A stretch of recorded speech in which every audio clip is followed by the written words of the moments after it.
My name is Christine, and I'm 41 years old. I'm a housewife.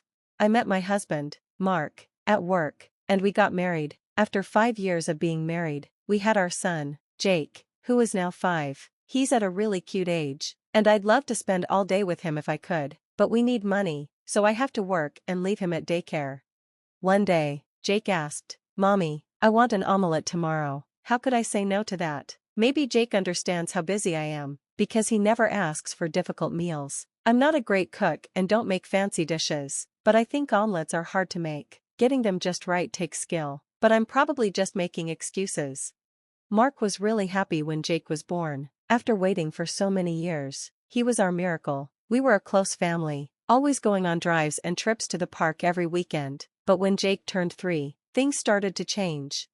Once Jake grew out of his terrible threes, Mark started coming home later and later. Before that, he used to complain about how hard it was to deal with Jake being fussy, and maybe that's why he stayed out more. Whenever he'd call to say he was working late, I couldn't help but feel disappointed. I knew the truth, Mark wasn't really working late. He was spending time at slot machines, in restaurants, or at the movies. One of Mark's colleagues, who is also one of my old coworkers, told me, "I quit my job after we got married, but I still keep in touch with some of my old colleagues."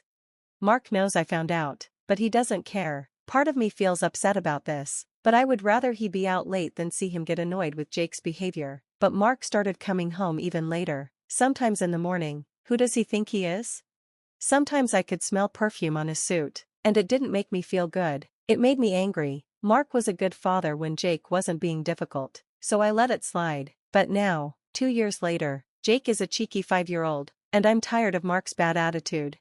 One day, Jake spilled a bit of tea and I said, "Oh no, wait here while I get a cloth." Mark yelled at me, saying, "What's wrong with you? You're 5 years old and can't hold a cup properly?"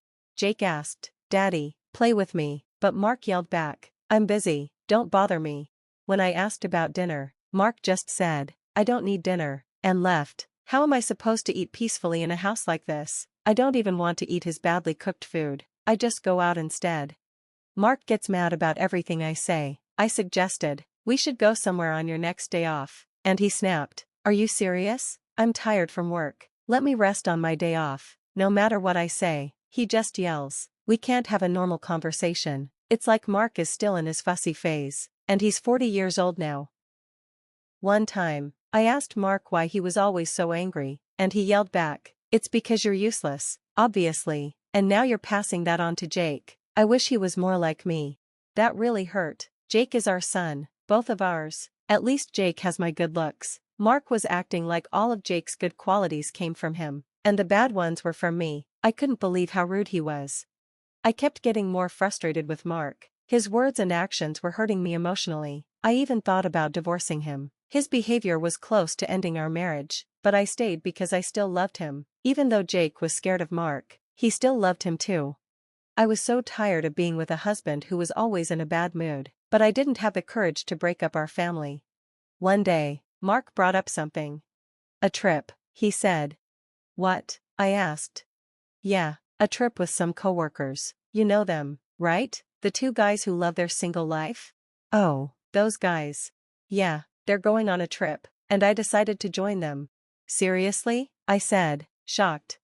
"What's the problem? I've been patient for so long. This family takes up all my time. I never get time for myself, and you spend all the money I earn on useless things. I deserve to relax sometimes. I don't spend money on luxuries. We live very frugally because you only give me the minimum amount of money," I said. This was the truth. I worked hard and made money, but the more I worked, the less Mark contributed to our family. I actually put more money into the household than he did. He was probably spending his money on other things, which is why he could afford the trip. "Shut up. I'm going on the trip in 4 weeks, whether you like it or not, and you better not complain," he said. "Tomorrow." I was shocked by the trip, but even more surprised that it was happening so soon. Tomorrow. I felt my anger rising, and I was about to argue, but then I heard, "Mommy." It was Jake, who was supposed to be asleep. I rushed to him. "I'm sorry, Jake, did I wake you? Let's go back to your room, and I'll sleep with you." But as soon as I touched him, I knew something was wrong. "Jake, you're burning up. My head hurts, Mommy," he said. I looked at Jake's face, and then suddenly, his eyes rolled back, and he collapsed. I panicked and called an ambulance. Mark, who I thought would come with us, refused. There was so much I wanted to say, but I didn't have time to argue. I had to go to the hospital alone. Thankfully, Jake's test results showed nothing serious, but they kept him in the hospital for more tests, just to be safe. I called Mark to update him. "What do you want?" he answered, sounding annoyed. I could tell he was irritated, but I didn't have time to care. I told him what had happened and asked him to bring a change of clothes for Jake. "Are you joking?" he replied. "I can't make it," he said. "What do you mean?" I asked. "I said I can't make it. I'm not going to be late for tomorrow's trip. I'm staying with my colleague tonight," he told me. "Are you serious? Your son is in the hospital, and you're still going on a trip?" I asked, shocked. "Of course, he doesn't need me for a simple checkup. He's just got a fever. There's nothing I can do." "Yes, there is," I said. "I've gotta go. I'll bring you a souvenir," he added, then hung up. I tried calling him again, but he had turned off his phone. My anger boiled over, and I had no choice but to call my parents for help. Mark had abandoned his son in the hospital. That was 2 strikes. The 3rd strike was coming soon, and I could feel it. 3 days later, the tests were done, and Jake was back to his energetic self. He'd be discharged tomorrow. I planned to buy him some pudding, but when I checked my phone, it started vibrating. I almost dropped it, but I grabbed it in time. It was a call from Cindy, a former colleague. "Hello?" I answered. "Christine, where are you?" she asked urgently. "Huh? I'm at the hospital," I replied.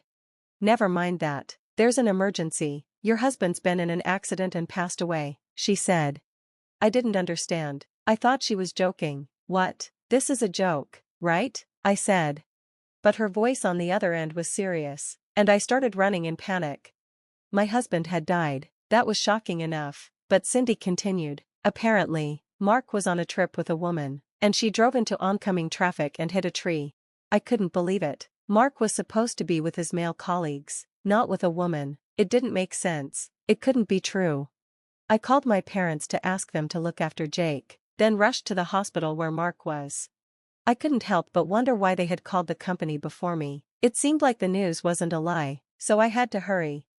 Cindy said the other men Mark was supposed to be with were safe. Of course, that meant Mark wasn't with them. He'd been with another woman. That was 3 strikes. 3 strikes and you're out.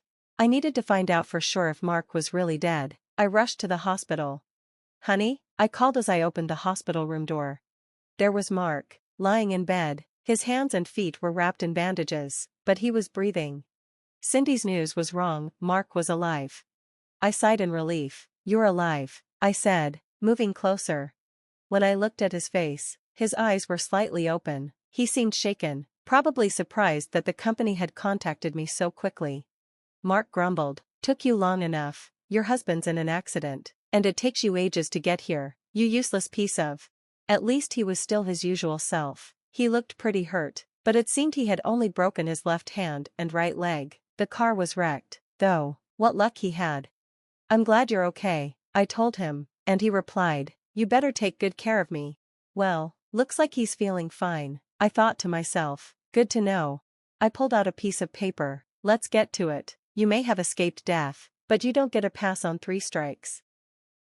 When I say I'm glad you're okay, I mean your right hand. If you had broken that, you wouldn't be able to sign these papers." Mark looked confused. "What are you talking about?" I unfolded the papers in front of him. "Huh? What's this?" "Divorce papers," I said calmly. "I've been preparing these, which is why I'm late getting here. I know you're hurt, so I'll just leave them here. Make sure you sign them." Mark was shocked. "You're joking. Why would I sign this?" "Wow, you told your girlfriend you were getting a divorce, didn't you?" I asked. "The reason you were coming home late every night was because you were with her, wasn't it? Was this trip your little getaway to prepare for your new life? Well, now you can marry your sweet Michelle." "How do you know her name?" he asked, clearly surprised. "I spoke to her, of course. Before coming to see you, I went to visit the woman you were with in the hospital. She was in the same place, recovering from the accident too. She had broken a few bones, but she seemed in better shape than you. Her parents were there with her." I explained to her everything I needed to know. I couldn't tell her I was coming to see Mark. But I had to find out if he was dead or alive. It turned out, he was alive. Even though her parents were asking her questions, she looked at me with a glare and said, "Let him go. I don't understand why you're sticking with him. He doesn't pay his bills. He's out every night. He doesn't even care about his kid in the hospital. And the cheating? It's over." Mark's face went pale. I had expected him to argue, but I wasn't changing my mind. "No, no, she's just for fun," Mark quickly said. "You're the only one I love." "Just stop," I said. "Here's the paper. I've already filled out my part. Even if you tear it up, I've got more copies. Actually, I could just call a lawyer." "A lawyer?" he said, confused. "That's right. We need to talk about alimony and child support, so we should get a lawyer involved." "No, wait a second," Mark said, starting to panic. "What did you just say?" "Think about it. You can keep living your life however you want, spending your money on whoever you like, but if you want to stay with me, you'll have to keep playing your little games with women, while I take care of everything. You'd have a wife at home for security and a girlfriend for fun, but if we get divorced, all that changes, right?" Mark couldn't say anything. He just stared at me in shock, completely silent. "Sorry to break it to you, but your perfect plan is ruined. You can start a new life with Michelle or whoever you want, but my son and I won't be part of it. Just pretend you died and start fresh."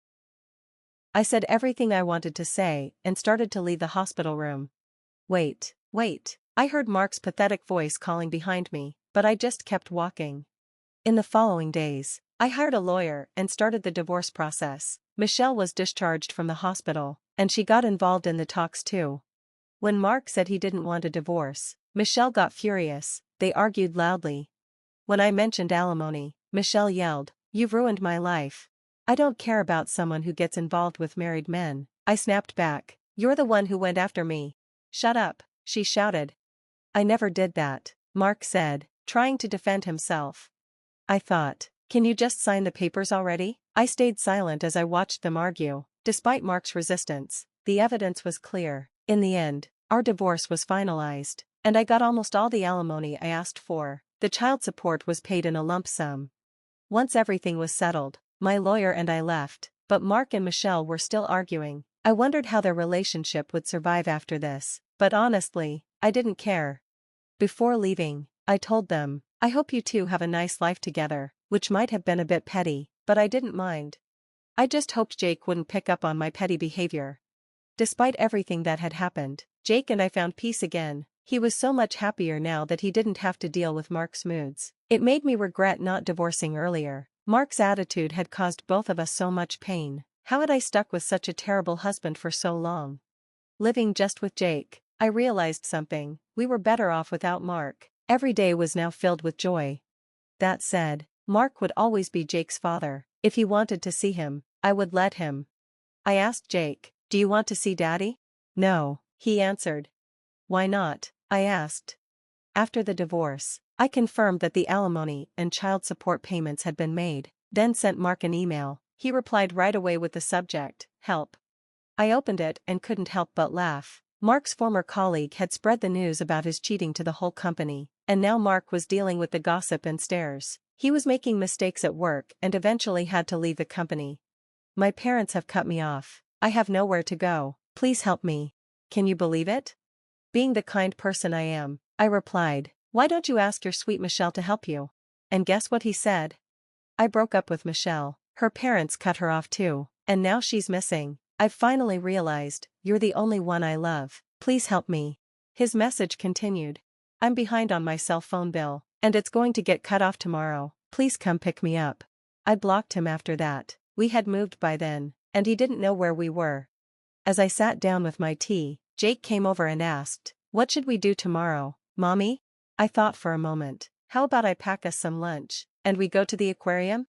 Jake's face lit up. "I want to go to the dolphin show."